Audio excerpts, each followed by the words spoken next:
저는 장은주입니다. 올해 62세가 됐습니다. 남편을 잃고 혼자 살아온 세월이 벌써 8년째였습니다. 처음엔 괜찮았습니다. 아이들도 찾아오고 친구들도 있으니까 외롭지 않다고 스스로를 다독였죠.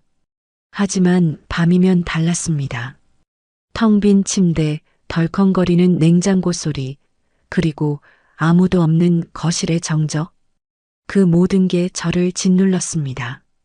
어느 날 아침 혼자 식사를 하다가 문득 깨달았습니다. 이렇게 죽을 때까지 혼자 살아야 하는구나. 그 생각이 들자 숨이 막혔습니다. 누군가의 손이라도 잡고 싶었습니다. 따뜻한 목소리가 듣고 싶었습니다. 그때 재혼 소개 모임에서 그를 만났습니다. 이름은 김재혁. 저보다 2살 많은 64세였습니다. 그 역시 아내를 잃고 5년째 혼자였다고 했습니다. 첫 만남에서 재혁 씨는 제게 이렇게 말했습니다. 힘드셨죠? 혼자 사는 거. 그 한마디에 눈물이 왈칵 쏟아질 뻔했습니다. 누군가 제 마음을 알아준다는 게 그렇게 감사할 수가 없었습니다. 재혁 씨는 다정했습니다. 만날 때마다 제가 좋아하는 차를 준비해 왔고 제 이야기를 끝까지 들어주었습니다. 어느 날 산책을 하다가 제가 발을 헛디뎠을 때 그가 제 팔을 꽉 잡아주었습니다. 그리고 부드럽게 웃으며 말했죠. 이제 혼자 아프지 말아요. 제가 옆에 있을게요. 그 순간 제 마음이 흔들렸습니다. 아니, 무너졌다는 표현이 맞을 겁니다. 그때 저는 사랑을 다시 믿고 싶었습니다. 누군가와 함께하는 삶이 아직 제게도 가능하다는 걸 믿고 싶었습니다. 재혁 씨와 만난 지 3달 만에 재혼을 결심했습니다. 아이들은 처음엔 놀랐지만 제가 행복해하는 모습을 보고는 축복해 주었습니다.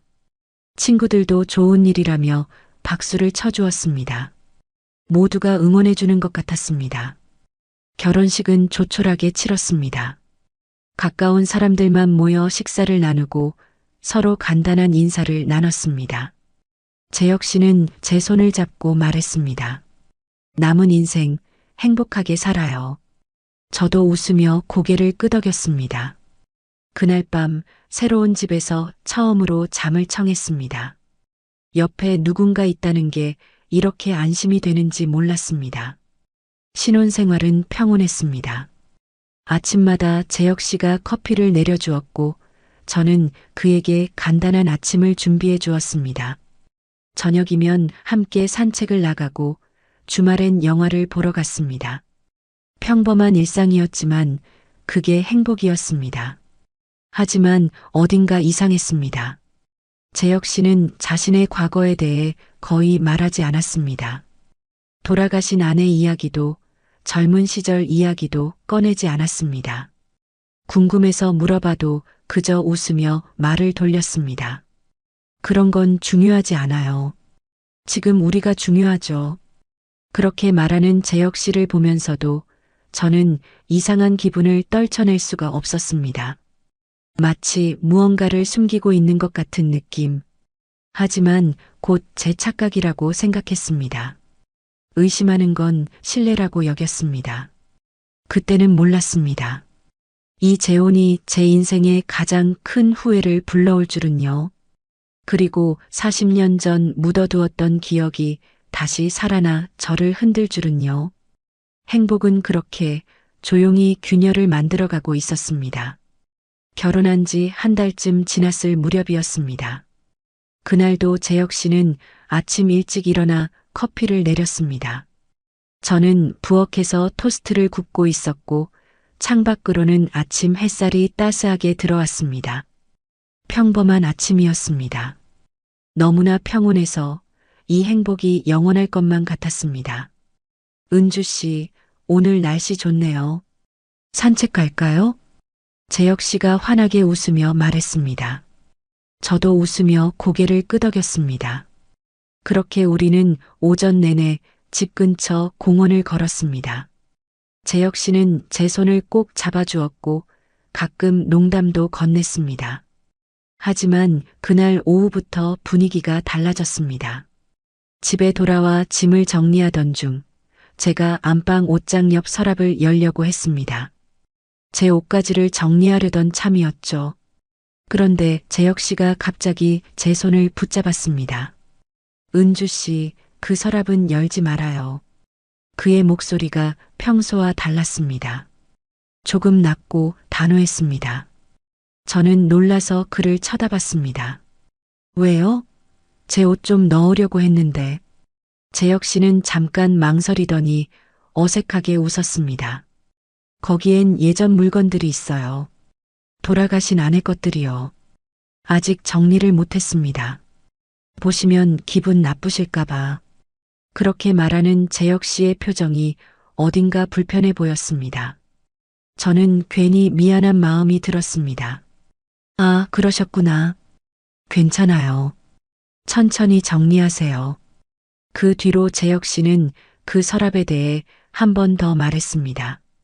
예전 물건은 버리는 게 좋아요. 과거에 붙잡혀 있으면 앞으로 나아갈 수 없으니까.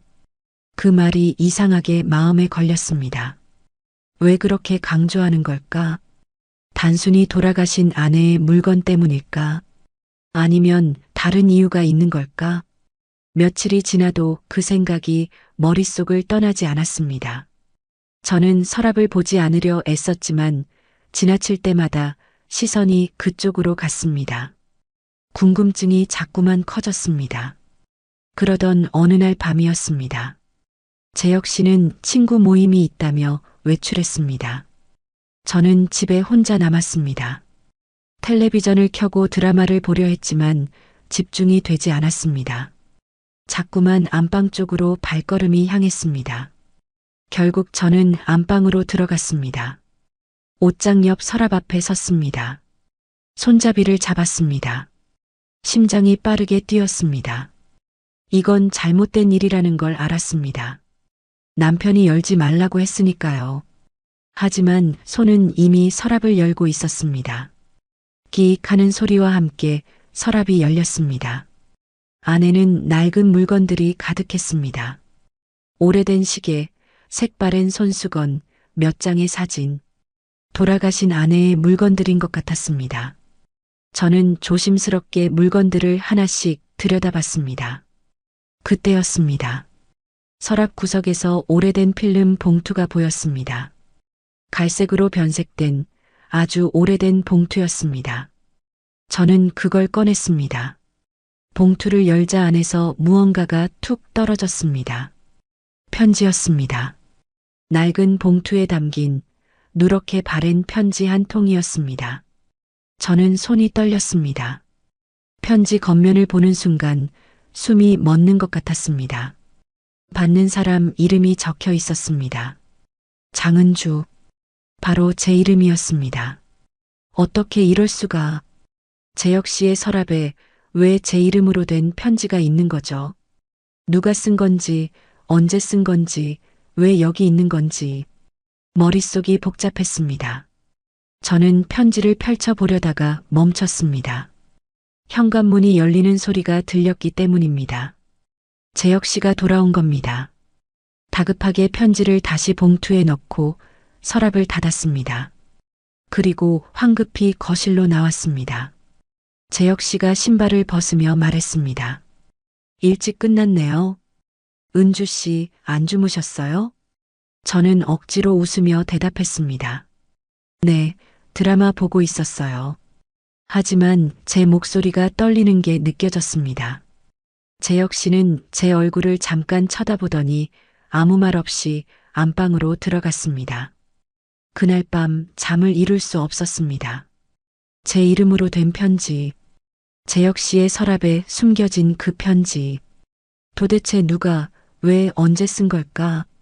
그리고 재혁 씨는 그 편지를 알고 있을까? 알고 있다면 왜 제게 말하지 않은 걸까? 불길한 예감이 가슴을 짓눌렀습니다. 행복했던 일상에 금이 가기 시작했습니다. 그 편지 한 통이 모든 걸 바꿔놓을 거라는 걸 그땐 몰랐습니다. 편지를 발견한 뒤로 며칠이 지났습니다. 저는 그 편지를 다시 꺼내볼 엄두가 나지 않았습니다. 재혁 씨에게 물어보고 싶었지만 어떻게 말을 꺼내야 할지 몰랐습니다. 서랍을 몰래 열었다고 말하는 것도, 제 이름으로 된 편지를 발견했다고 말하는 것도 모두 어려웠습니다. 그렇게 불안한 마음을 안고 지내던 어느 날 오후였습니다. 저는 예전처럼 작은 사진관을 운영하고 있었습니다. 은퇴 후에도 취미 삼아 계속해온 일이었죠. 동네 사람들이 가끔 증명사진을 찍으러 오거나 오래된 사진을 복원해달라고 부탁하곤 했습니다. 그날도 평범한 오후였습니다. 카운터에서 오래된 필름을 정리하고 있었습니다. 가끔 손님이 들어오면 반갑게 맞이할 준비를 하면서요. 오후 3시쯤이었을 겁니다. 사진관 문이 열렸습니다. 딸랑 종소리가 울렸습니다. 저는 고개를 들었습니다. 낯선 남자가 들어왔습니다. 30 중반쯤 되어 보이는 젊은 남자였습니다. 깔끔한 셔츠에 청바지를 입고 있었고 손에는 낡은 가방을 들고 있었습니다. 남자는 주변을 둘러보더니 저를 향해 조심스럽게 다가왔습니다. 저기 실례합니다. 남자의 목소리는 떨리고 있었습니다. 마치 긴장하고 있는 것처럼요. 저는 미소를 지으며 물었습니다. 네, 어떻게 오셨어요? 남자는 잠깐 망설이더니 입을 열었습니다. 혹시 장은주 선생님 맞으시죠? 제 이름을 부르는 순간 가슴이 철렁했습니다. 저를 아는 사람인가? 하지만 본 적 없는 얼굴이었습니다. 네, 제가 장은주인데요. 저를 어떻게 아시나요? 남자는 깊게 숨을 들이쉬었습니다. 그리고 천천히 말했습니다. 저는 한도윤이라고 합니다. 갑자기 찾아와서 죄송합니다. 사실 선생님을 찾기까지 시간이 꽤 걸렸습니다. 한도윤. 처음 듣는 이름이었습니다. 저는 고개를 갸우뚱하며 물었습니다. 저를 찾으셨다고요? 무슨 일이신지. 도윤은 가방에서 무언가를 꺼냈습니다. 낡은 봉투였습니다. 갈색으로 변색된 오래된 봉투. 그걸 보는 순간 제 손이 떨렸습니다. 며칠 전 재혁 씨의 서랍에서 본 그 봉투와 똑같았습니다. 이게 뭔가요? 제 목소리가 떨렸습니다. 도윤은 봉투를 조심스럽게 제게 내밀었습니다. 돌아가신 아버지가 남긴 유품입니다. 정리하다가 발견했어요. 받는 사람 이름이 장은주였습니다. 아버지의 유품, 저에게 보낸 편지, 머릿속이 복잡해졌습니다. 저는 떨리는 손으로 물었습니다. 아버지 분이 누구신데요? 도윤은 잠깐 침묵했습니다. 그리고 천천히 또박또박 말했습니다. 한민수입니다. 제 아버지 이름은 한민수입니다. 그 순간 세상이 멈춘 것 같았습니다. 한민수. 그 이름을 들은 순간 40년 전 봄날이 눈앞에 펼쳐졌습니다. 대학교 캠퍼스, 벚꽃이 흩날리던 길, 그리고 환하게 웃던 그 사람의 얼굴. 제 첫사랑이었습니다. 민수 씨를. 제 입에서 저도 모르게 그 이름이 흘러나왔습니다. 도윤이 놀란 듯 저를 쳐다봤습니다. 선생님, 저희 아버지를 아시는 건가요? 저는 대답할 수가 없었습니다. 눈물이 차올랐습니다. 오래전 묻어두었던 기억이 순식간에 되살아났습니다. 민수 씨의 웃음소리, 따뜻했던 손길, 그리고 헤어지던 날의 슬픔까지. 선생님, 괜찮으세요? 도윤이 걱정스럽게 물었습니다. 저는 겨우 정신을 차리고 고개를 끄덕였습니다. 미안해요. 너무 놀라서. 민수 씨는 지금 어떻게 지내시나요? 도윤의 표정이 어두워졌습니다. 그가 조용히 말했습니다. 아버지는 작년에 돌아가셨습니다. 암이었어요. 가슴이 무너져 내렸습니다. 민수 씨가 세상을 떠났다니 믿을 수가 없었습니다. 그래요, 그랬구나. 제 목소리가 떨렸습니다. 도윤은 봉투를 다시 제 앞으로 밀었습니다. 유품을 정리하다가 이 편지를 발견했습니다. 선생님께 전해드려야 할 것 같아서 찾아왔습니다. 아버지가 평생 간직하셨던 것 같아요. 저는 봉투를 받았습니다. 손이 너무 떨려서 제대로 잡을 수가 없었습니다. 민수 씨가 평생 간직했다는 편지. 그 안에는 무엇이 담겨 있을까? 고마워요. 일부러 찾아와줘서. 도윤은 조심스럽게 미소 지었습니다. 아버지가 생전에 가끔 선생님 이야기를 하셨어요. 젊은 시절 알았던 분이라고, 행복했던 기억이라고, 그래서 꼭 전해드리고 싶었습니다. 그 말을 듣는 순간 눈물이 흘러내렸습니다. 민수 씨도 저를 기억하고 있었던 거죠. 그 오랜 세월 동안. 도윤이 떠난 뒤 저는 한참 동안 그 자리에 서 있었습니다. 손에 쥔 편지 봉투가 무겁게 느껴졌습니다. 며칠 전 재혁 씨의 서랍에서 본 편지와 이 편지. 둘 사이에는 어떤 연결이 있는 걸까? 그리고 재혁 씨는 이 모든 걸 알고 있는 걸까? 모든 게 혼란스러웠습니다. 현재와 과거가 충돌하고 있었습니다. 그날 밤 집으로 돌아왔을 때 재혁 씨는 없었습니다. 메모가 하나 놓여 있었습니다. 동창 모임이 있어서 늦는다는 내용이었죠. 저는 안도했습니다. 혼자만의 시간이 필요했습니다. 거실 소파에 앉아 도윤이 건넨 편지 봉투를 꺼냈습니다. 손이 떨렸습니다. 40년 만에 받는 민수 씨의 편지. 그 안에는 무엇이 담겨 있을까? 봉투는 이미 뜯어져 있었습니다. 아마 도윤이 확인했던 모양입니다.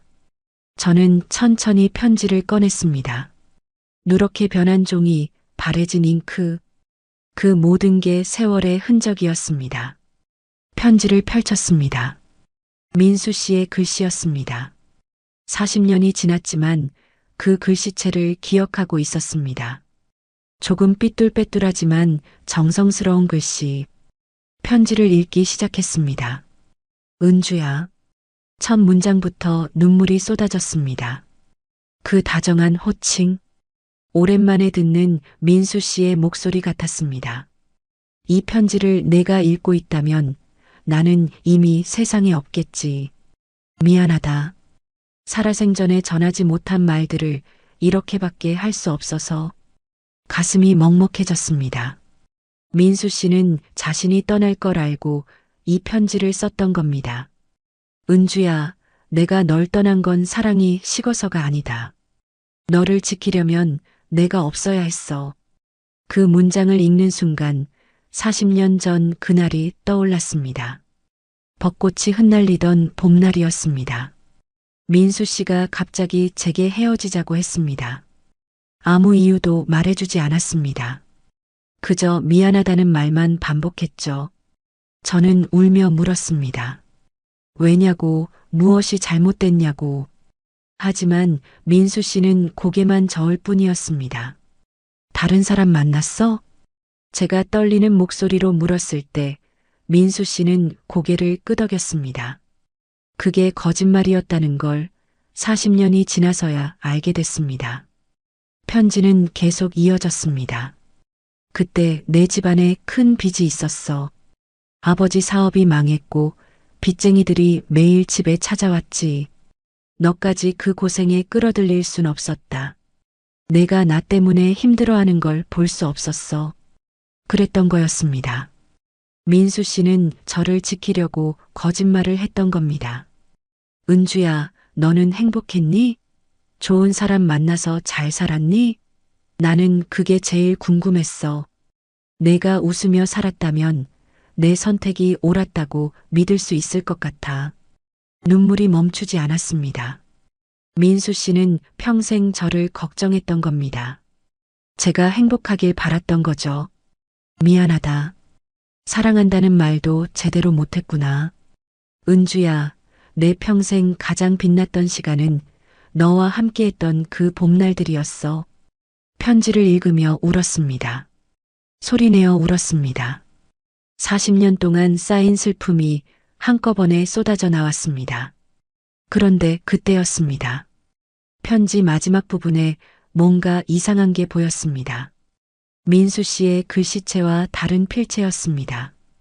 더 가늘고 떨리는 글씨. 누군가 나중에 덧붙여 쓴 것처럼 보였습니다. 이 편지를 보게 되면 이미 늦었을지도 몰라. 이게 무슨 뜻일까? 누가 쓴 걸까? 왜 이런 문장을 덧붙인 걸까? 저는 다시 편지를 처음부터 끝까지 읽었습니다. 뭔가 놓친 게 있는지 확인했습니다. 하지만 그 문장 외에는 다른 이상한 점이 없었습니다. 그때 문득 재혁 씨의 서랍에 있던 편지가 떠올랐습니다. 제 이름으로 된 그 편지. 혹시 그 편지에 답이 있는 걸까? 두 편지 사이에 연결고리가 있는 건 아닐까? 저는 자리에서 일어났습니다. 안방으로 향했습니다. 재혁 씨는 아직 돌아오지 않았습니다. 지금이 아니면 다시 볼 기회가 없을지도 몰랐습니다. 서랍을 열었습니다. 그리고 필름 봉투 사이에서 그 편지를 꺼냈습니다. 제 이름이 적힌 그 편지를요. 봉투를 열었습니다. 손이 너무 떨려서 종이가 흔들렸습니다. 편지를 펼쳤습니다. 그 순간 숨이 멎었습니다. 글씨체가 똑같았습니다. 도윤이 건넨 편지 마지막 부분에 덧붙여진 그 가는 글씨. 그 글씨와 이 편지의 글씨가 똑같았습니다. 편지 내용을 읽기 시작했습니다. 은주 씨, 용서해 주십시오. 제가 민수의 편지를 가로챘습니다. 심장이 쿵 떨어지는 느낌이었습니다. 민수 씨의 편지를 가로챘다니. 누가요? 왜요? 편지는 계속 이어졌습니다. 민수는 죽기 전 은주 씨에게 편지를 쓰고 싶다고 했습니다. 마지막 인사를 하고 싶다고. 저는 그 편지를 전해주겠다고 약속했습니다. 하지만 전하지 못했습니다. 왜 전하지 못한 거죠? 저는 떨리는 손으로 계속 읽었습니다. 그때 저는 은주 씨를 알게 됐습니다. 재혼 소개 모임에서요. 은주 씨가 그렇게 외로워하는 걸 보고 민수가 평생 그리워했던 그 사람이 이렇게 힘들어하는 걸 보고 마음이 아팠습니다. 재혁 씨였습니다. 이 편지를 쓴 사람은 재혁 씨였습니다. 그래서 용기를 내 은주 씨에게 다가갔습니다. 민수의 이야기는 하지 않았습니다. 그저 은주 씨 곁에 있고 싶었습니다. 머릿속이 하얗게 변했습니다. 재혁 씨는 민수 씨를 알았던 겁니다. 그리고 저를 알고 접근했던 거죠. 그때 현관문이 열렸습니다. 재혁 씨가 돌아온 겁니다. 재혁 씨가 안방으로 들어왔습니다. 저는 황급히 편지를 접어 손에 쥐었습니다. 하지만 이미 늦었습니다. 재혁 씨는 제가 서랍 앞에 서 있는 걸 봤습니다. 그리고 제 손에 쥔 편지를 봤습니다. 은주 씨, 그의 목소리가 낮게 깔렸습니다. 제가 먼저 입을 열었습니다. 이게 대체 무슨 뜻인가요? 떨리는 목소리였지만 또렷하게 물었습니다. 재혁 씨는 한참 동안 아무 말도 하지 않았습니다. 그저 저를 바라볼 뿐이었습니다. 읽으셨군요. 그가 조용히 말했습니다. 저는 편지를 들어 올렸습니다. 당신이 민수 씨를 알았다는 게 사실인가요? 저를 알고 접근한 거예요? 재혁 씨는 천천히 고개를 끄덕였습니다. 그렇습니다. 그 대답에 다리에 힘이 풀렸습니다. 침대 끝에 주저앉았습니다. 믿을 수가 없었습니다. 이 모든 게 계획된 거였다니. 왜요? 왜 그렇게 한 거예요? 재혁 씨가 침대 맞은편에 앉았습니다. 그의 얼굴이 몹시 지쳐 보였습니다. 민수는 제 친구였습니다. 대학 동기였어요. 가장 친한 친구였죠. 그 말에 고개를 들었습니다. 민수 씨의 친구라니. 민수가 죽기 전 병상에서 은주 씨 이야기를 많이 했습니다. 평생 잊지 못한 사람이라고. 마지막으로 한 번만이라도 보고 싶다고. 하지만 그럴 용기가 없다고 했어요. 재혁 씨의 목소리가 떨렸습니다. 그래서 민수 대신 제가 은주 씨를 찾아보기로 했습니다. 재혼 소개 모임에서 우연히 만났어요. 처음엔 그냥 민수가 사랑했던 사람이 어떤 분인지 보고 싶었을 뿐입니다. 저는 아무 말도 할 수 없었습니다. 그저 듣고 있을 뿐이었습니다. 그런데 은주 씨를 보는 순간 왜 민수가 그렇게 그리워했는지 알 것 같았습니다. 은주 씨는 따뜻했고 외로워 보였고 누군가의 손길이 필요해 보였어요. 재혁 씨가 손으로 얼굴을 가렸습니다. 그래서 용기를 냈습니다. 민수의 이야기는 하지 않고 그냥 저 자신으로 다가갔습니다. 은주 씨 곁에 있고 싶었어요. 저는 고개를 저었습니다. 그건 거짓말이잖아요. 처음부터 거짓말로 시작한 거예요. 재혁 씨가 저를 똑바로 쳐다봤습니다. 처음엔 그랬습니다. 하지만 은주 씨와 시간을 보내면서 제 마음이 진심이 됐어요. 은주 씨를 정말 사랑하게 됐습니다. 그 말을 들으니 더 화가 났습니다. 그럼 왜 말하지 않았어요? 왜 민수 씨 이야기를 숨긴 거예요? 재혁 씨는 대답하지 못했습니다. 침묵이 방 안을 가득 채웠습니다. 그날 밤 우리는 거의 말을 하지 않았습니다. 다음 날 아침도 어색했습니다. 재혁 씨는 커피를 내리지 않았습니다. 저도 아침을 준비하지 않았습니다. 각자 조용히 시간을 보냈습니다. 며칠이 그렇게 흘렀습니다. 어느 날 저녁 제가 도윤을 다시 만났다는 걸 재혁 씨가 알게 됐습니다. 사진관에 들렀던 도윤이 인사를 하러 집에 왔던 겁니다. 재혁 씨와 마주친 거죠. 도윤이 떠난 뒤 재혁 씨가 물었습니다. 민수 아들을 만난 거예요? 저는 고개를 끄덕였습니다. 편지를 전해주러 왔어요. 재혁 씨의 얼굴이 굳었습니다. 당신 아직 그 남자 잊지 못한 거죠? 그의 목소리엔 질투가 섞여 있었습니다. 처음 듣는 목소리였습니다. 무슨 소리예요? 민수 얘기만 나오면 당신 눈빛이 달라져요. 아직도 그 사람을 사랑하는 거 아니에요? 저는 할 말을 잃었습니다. 사실 제 마음도 혼란스러웠으니까요. 민수 씨의 편지를 읽고 나서 저는 무엇을 느끼고 있는 걸까? 그리운 걸까? 미안한 걸까? 아니면 아직도 사랑하는 걸까? 대답이 없네요. 역시 그렇군요. 재혁 씨가 쓴웃음을 지었습니다.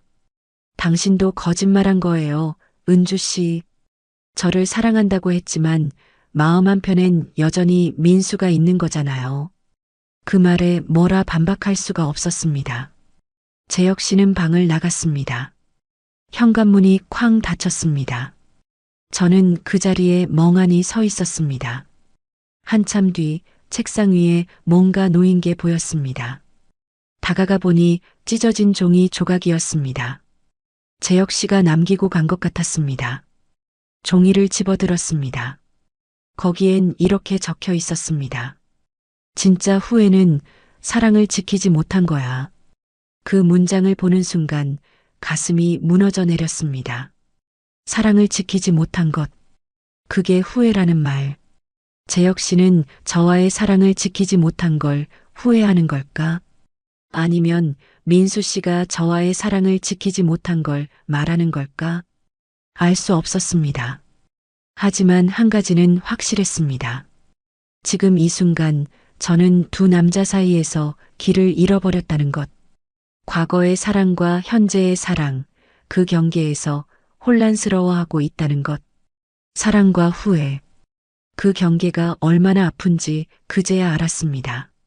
재혁 씨는 그날 밤 집에 돌아오지 않았습니다. 다음 날도 그 다음 날도요. 저는 혼자 남겨졌습니다. 텅 빈 집에서 찢어진 편지 조각을 손에 쥔 채로요. 재혁 씨가 떠난 뒤 저는 며칠을 멍하니 보냈습니다. 아침에 눈을 뜨면 빈 침대가 보였습니다. 커피 내리는 소리도 따뜻한 목소리도 들리지 않았습니다. 다시 혼자가 된 겁니다. 8년 전 남편을 잃었을 때처럼 아니, 그때보다 더 외로웠습니다. 재혼이 후회스러웠습니다. 이렇게 될 줄 알았다면 처음부터 시작하지 말았어야 했습니다.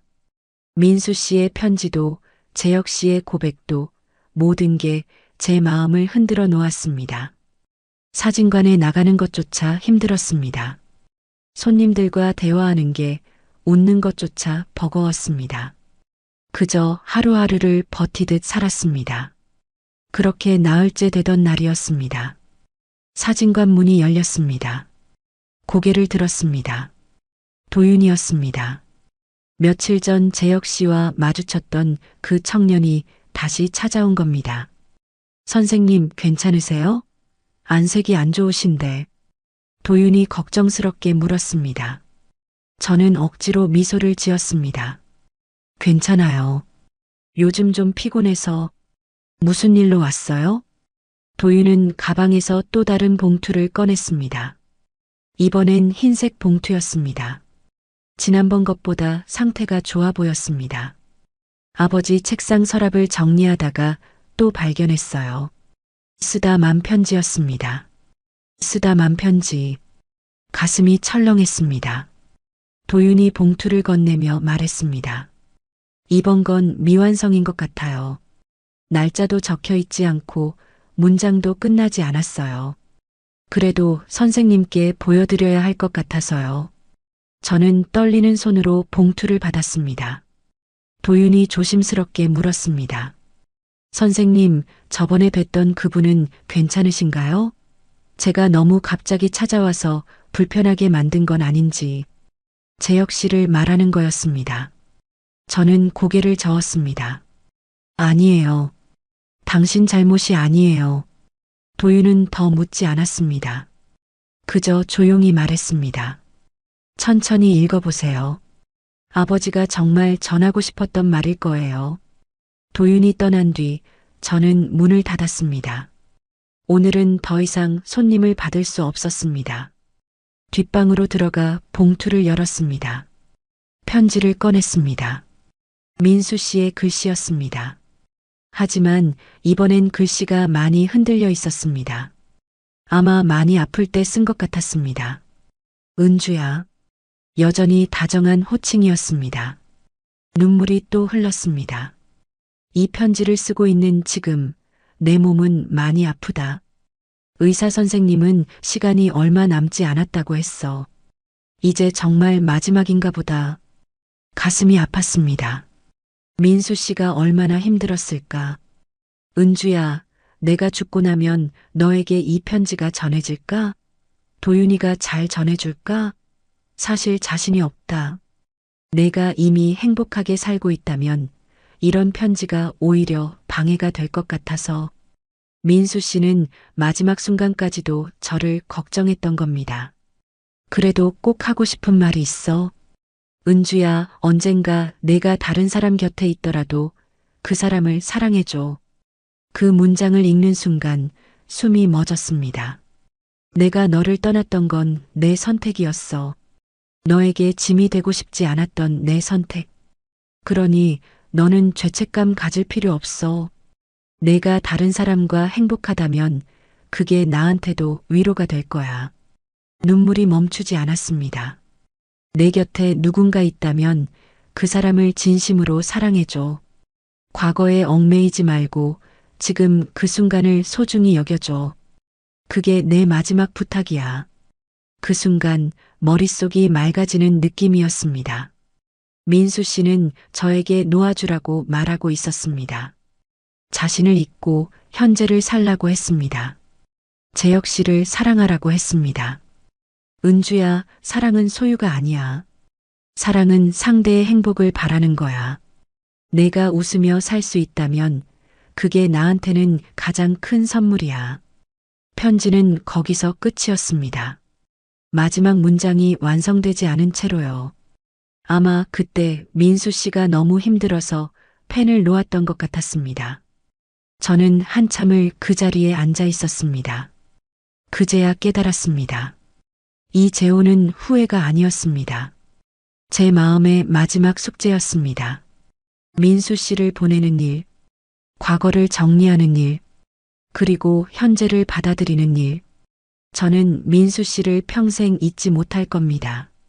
그 봄날의 기억, 환하게 웃던 모습, 따뜻했던 손길. 그 모든 게 제 안에 남아있을 겁니다. 하지만 그게 재혁 씨를 사랑하지 못하는 이유가 되어선 안 됩니다. 사랑은 있는 게 아니었습니다. 사랑은 다른 모습으로 남는 거였습니다. 민수 씨는 제 마음속 봄날로 남을 겁니다. 그리고 재혁 씨는 제 곁에 현재가 될 수 있습니다. 저는 일어났습니다. 핸드폰을 집어들었습니다. 재혁 씨에게 전화를 걸어야 했습니다. 늦기 전에 제 마음을 전해야 했습니다. 하지만 전화기를 들고 망설였습니다. 재혁 씨는 저를 용서해 줄까요? 제 흔들리는 마음을, 제 혼란을 이해해 줄까요? 그때 문득 민수 씨의 마지막 문장이 떠올랐습니다. 그 사람을 진심으로 사랑해줘. 그래요. 진심으로 사랑해야 합니다. 과거에 매달리지 않고 현재를 온전히 받아들여야 합니다. 저는 숨을 깊이 들이쉬고 전화를 걸었습니다. 신호음이 울렸습니다. 한참을 기다렸지만 재혁 씨는 받지 않았습니다. 다시 걸었습니다. 이번에도 받지 않았습니다. 불안이 밀려왔습니다. 혹시 너무 늦은 건 아닐까? 이미 재혁 씨 마음이 돌아선 건 아닐까? 저는 외투를 걸쳤습니다. 직접 찾아가야겠다고 생각했습니다. 재혁 씨가 어디 있을지 알 것 같았습니다. 재혁 씨를 찾아 나섰습니다. 그가 있을 곳은 한 군데뿐이었습니다. 우리가 처음 만났던 공원. 재혁 씨는 힘들 때마다 그곳에 간다고 했었습니다. 공원에 도착했을 때 해가 지고 있었습니다. 벤치에 앉아 있는 재혁 씨의 뒷모습이 보였습니다. 어깨가 축 처져 있었습니다. 저는 천천히 그에게 다가갔습니다. 재혁 씨, 제 목소리를 듣고 재혁 씨가 돌아봤습니다. 놀란 표정이었습니다. 그리고 곧 시선을 돌렸습니다. 왜 왔어요? 그의 목소리는 지쳐 있었습니다. 저는 그 옆에 앉았습니다. 할 말이 있어서요. 재혁 씨는 대답하지 않았습니다. 저는 한참을 침묵했습니다. 무슨 말부터 해야 할지 몰랐습니다. 미안해요. 결국 제 입에서 나온 건 사과였습니다. 당신이 미운 게 아니었어요. 나 자신이 미웠어요. 재혁 씨가 저를 쳐다봤습니다. 저는 계속 말을 이었습니다. 민수 씨의 편지를 받고 혼란스러웠어요. 과거의 기억이 되살아나면서 제가 무엇을 느끼고 있는지 알 수 없었죠. 당신을 사랑하는 건지 아니면 민수 씨를 아직도 사랑하는 건지 말하면서 눈물이 났습니다. 그런데 제일 미웠던 건 이렇게 흔들리는 제 자신이었어요. 당신에게 진심이었다고 말했으면서 과거에 흔들리는 제가 너무 한심했어요. 재혁 씨는 여전히 아무 말이 없었습니다. 저는 가방에서 민수 씨의 마지막 편지를 꺼냈습니다. 오늘 도윤이가 또 찾아왔어요. 민수 씨가 쓰다 만 편지를 가져왔죠. 편지를 펼쳐 재혁 씨에게 보여줬습니다. 그는 천천히 글을 읽었습니다. 한참 뒤 그가 조용히 말했습니다. 역시 민수답네요. 민수 씨는 저에게 당신을 사랑하라고 했어요. 과거에 얽매이지 말고 현재를 살라고 했죠. 재혁 씨의 눈가가 붉어졌습니다. 하지만 저는 그럴 자격이 없는 것 같아요. 은주 씨. 처음부터 거짓말로 시작했잖아요. 민수의 친구라는 걸, 은주 씨를 알고 접근했다는 걸 숨겼어요. 재혁 씨가 고개를 숙였습니다. 제가 비겁했어요. 진실을 말하면 은주 씨가 떠날까봐 두려웠어요. 그래서 계속 숨겼죠. 그런 제가 은주 씨를 사랑한다고 말할 자격이 있을까요? 저는 재혁 씨의 손을 잡았습니다. 그의 손은 차갑고 떨리고 있었습니다. 자격이 없는 건 저도 마찬가지예요. 당신과 결혼하고도 과거의 사랑 때문에 흔들렸잖아요. 우리는 한참을 말없이 앉아 있었습니다. 석양이 공원을 붉게 물들이고 있었습니다. 재혁 씨가 먼저 입을 열었습니다. 은주 씨, 우리 이만 놓아줘요. 심장이 철렁했습니다. 이혼하자는 거예요? 재혁 씨가 고개를 끄덕였습니다. 서로에게 상처만 주고 있어요. 이렇게는 안 되겠어요. 하지만 은주 씨는 아직 민수를 보내지 못했어요. 그리고 저는 그런 은주 씨를 보면서 괴로워요. 이건 사랑이 아니에요. 집착이고 두려움이에요. 재혁 씨의 목소리는 담담했지만 슬픔이 묻어 있었습니다. 제대로 시작하지 못한 사랑은 제대로 끝내는 게 맞는 것 같아요. 저는 반박할 수 없었습니다. 재혁 씨의 말이 옳았으니까요. 알겠어요. 제 입에서 나온 대답이었습니다. 재혁 씨가 놀라서 저를 쳐다봤습니다. 당신 말이 맞아요. 우리는 서로를 아프게 하고 있었어요. 눈물이 흘렀지만 목소리는 떨리지 않았습니다. 조용히 정리해요. 서로 미워하지 않게. 재혁 씨도 눈물을 흘리고 있었습니다. 한 달 뒤 우리는 이혼했습니다. 법원에서 서류에 도장을 찍을 때 손이 떨렸습니다. 겨우 석 달 만의 결혼이었습니다. 누군가에겐 우스운 일일 수도 있겠죠. 법원 밖에서 재혁 씨가 마지막 인사를 했습니다. 은주 씨, 행복하세요. 그가 떠나려는 순간 제가 불렀습니다. 재혁 씨, 그가 멈춰섰습니다. 저는 천천히 말했습니다. 당신을 잡지 않는 건 사랑이 식어서가 아니에요. 재혁 씨의 어깨가 떨렸습니다. 그는 돌아보지 않았습니다. 그저 고개를 끄덕이고는 걸어갔습니다. 저는 그의 뒷모습이 모퉁이를 돌아 사라질 때까지 바라봤습니다. 그날 밤 집으로 돌아왔을 때 텅 빈 방이 저를 맞았습니다. 재혁 씨의 물건들은 이미 모두 치워져 있었습니다. 마치 처음부터 없었던 것처럼요. 저는 사진관 뒷방으로 갔습니다. 도윤이 처음 왔을 때 함께 가져왔던 오래된 필름 봉투가 생각났습니다. 민수 씨가 남긴 필름들이었습니다. 그동안 인화할 용기가 없었습니다. 그 안에 무엇이 담겨 있을지 두려웠으니까요. 하지만 이제는 괜찮았습니다. 저는 필름을 꺼냈습니다. 오래된 35mm 필름이었습니다. 조심스럽게 현상에게 담갔습니다. 천천히 이미지가 떠올랐습니다. 첫 번째 사진이었습니다. 벚꽃나무 아래 서 있는 젊은 여자. 바로 젊은 날의 저였습니다. 환하게 웃고 있었습니다. 두 번째 사진. 캠퍼스 벤치에 앉아 책을 읽는 모습. 세 번째 사진. 민수 씨와 함께 찍은 사진이었습니다. 누군가 찍어준 것 같았습니다. 우리는 나란히 서서 웃고 있었습니다. 사진 속 두 사람은 너무나 행복해 보였습니다. 눈물이 또 흘렀습니다. 하지만 이번엔 슬픔만은 아니었습니다. 감사함도 섞여 있었습니다. 그때 그 순간이 있었기에 지금의 제가 있는 거니까요. 저는 사진을 말렸습니다. 그리고 작은 앨범에 정리했습니다. 이제 이 사진들은 제 과거가 되는 겁니다. 아름다운 기억으로 남는 거죠. 사진을 정리하면서 저는 깨달았습니다. 인화한다는 건 단순히 사진을 만드는 게 아니었습니다. 기억을 정리하는 일이었습니다. 과거를 받아들이고 제자리에 놓아주는 일이었습니다. 민수 씨도 재혁 씨도 이제 추억이 되는 겁니다. 아픈 추억도 따뜻한 추억도 모두 제 안에 남겠죠.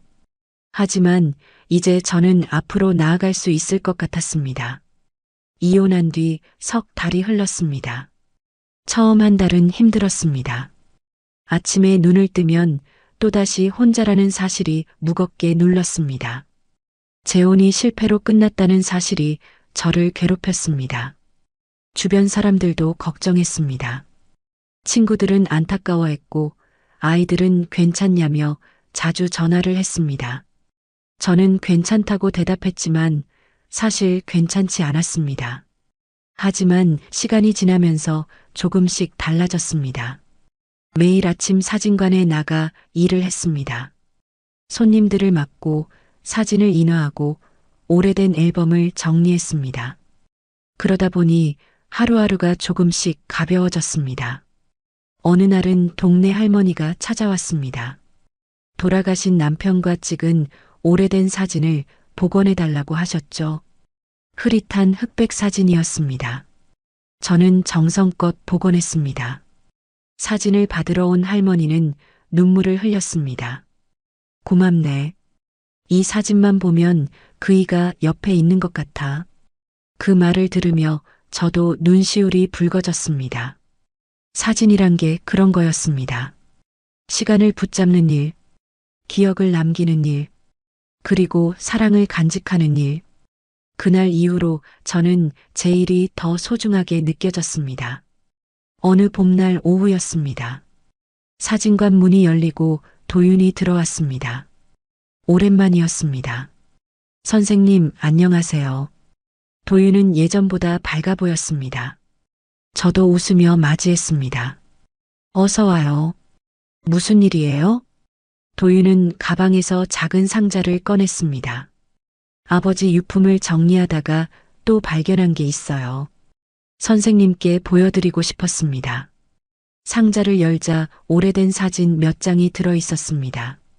제가 인화했던 그 사진들이었습니다.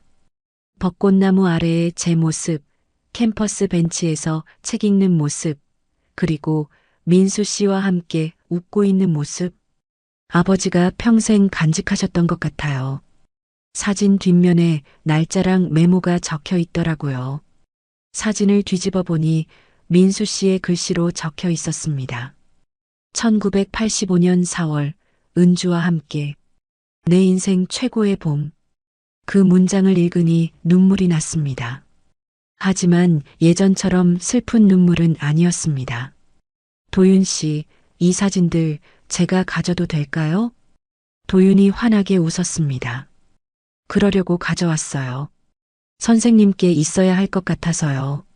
저는 사진들을 조심스럽게 받았습니다. 도윤이 사진관 안을 둘러보며 말했습니다. 여기 정말 좋네요. 따뜻한 느낌이에요. 고마워요. 오랫동안 해온 일이라 애착이 있어요.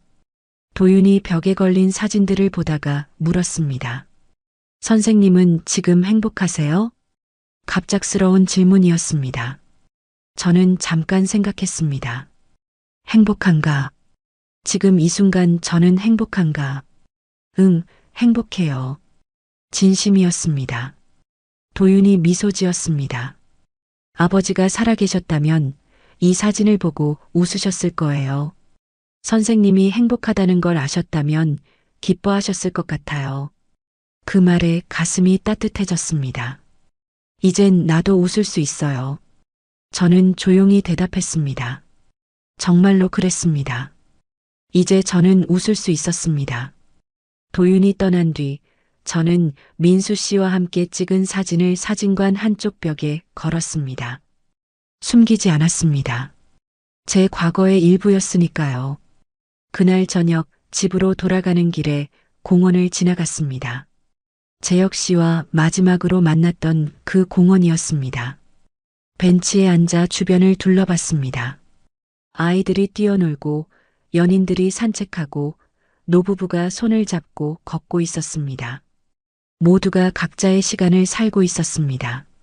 저는 가방에서 민수 씨의 편지를 꺼냈습니다. 이제는 여러 번 읽어서 구겨진 종이였습니다. 내가 행복하다면 그게 나한테는 가장 큰 선물이야. 그 문장을 다시 읽었습니다. 민수 씨, 이제 저는 당신이 원했던 것을 이뤘어요. 행복해졌어요. 재혼 때문에 후회했던 게 사실입니다. 왜 그런 선택을 했을까? 혼자 사는 게 나았을까 생각했었죠. 하지만 지금은 생각이 달라졌습니다. 그 후회 덕분에 진짜 사랑이 무엇인지 배웠습니다. 사랑은 소유가 아니라 존중이라는 것. 과거를 부정하는 게 아니라 받아들이는 거라는 것. 그리고 놓아주는 것도 사랑의 한 형태라는 것. 재혁 씨와의 짧은 결혼도 후회하지 않습니다. 그 역시 저에게 큰 의미였으니까요. 그와 함께했던 시간은 제게 용기를 줬습니다. 다시 사랑할 수 있다는 용기를요. 후회는 끝이 아니었습니다. 후회는 마음의 시작이었습니다. 이제 저는 그 누구도 원망하지 않습니다. 민수 씨도 재혁 씨도 그리고 저 자신도요. 모든 일에는 이유가 있었고 그 이유들이 모여 지금의 저를 만들었습니다. 핸드폰이 울렸습니다. 아이가 보낸 문자였습니다. 엄마, 주말에 놀러 갈게요. 맛있는 거 해주세요. 저는 웃으며 답장을 보냈습니다. 그래, 기다릴게. 사랑해. 집으로 돌아가는 길, 석양이 하늘을 붉게 물들이고 있었습니다. 아름다운 저녁이었습니다. 문득 재혁 씨가 궁금해졌습니다. 그는 지금 어떻게 지내고 있을까? 행복할까? 누군가 좋은 사람을 만났을까? 저는 그가 행복하길 바랐습니다. 진심으로요. 집에 도착해 불을 켰습니다. 더 이상 텅 빈 집이 외롭지 않았습니다. 이제 이 공간은 제 안식처였습니다. 저녁을 준비하며 창밖을 봤습니다. 별들이 하나둘 떠오르고 있었습니다. 62세의 한재혼. 그 선택 때문에 많은 것들이 흔들렸습니다. 아팠고 혼란스러웠고 후회했습니다. 하지만 지금 돌이켜보면 그 모든 과정이 필요했던 것 같습니다. 후회했기에 깨달을 수 있었습니다. 아팠기에 성장할 수 있었습니다. 놓아줬기에 자유로워질 수 있었습니다. 이제 저는 알고 있습니다. 사랑은 여러 모습으로 옵니다. 때로는 설렘으로, 때로는 후회로, 때로는 이별로요. 그 모든 것이 사랑이었습니다. 그리고 그 사랑들 덕분에 저는 지금 여기 서 있습니다. 감사하는 마음으로요. 저녁을 먹고 따뜻한 차를 마시며 저는 내일을 생각했습니다. 내일은 또 어떤 하루가 될까? 어떤 손님이 사진관을 찾아올까? 어떤 이야기를 들을 수 있을까? 기대가 됐습니다. 인생은 아직 끝나지 않았으니까요. 62세, 아직 늦지 않았습니다. 새로운 시작은 언제든 가능하니까요. 가능하니까요. 가능하니까요. 가능하니까요.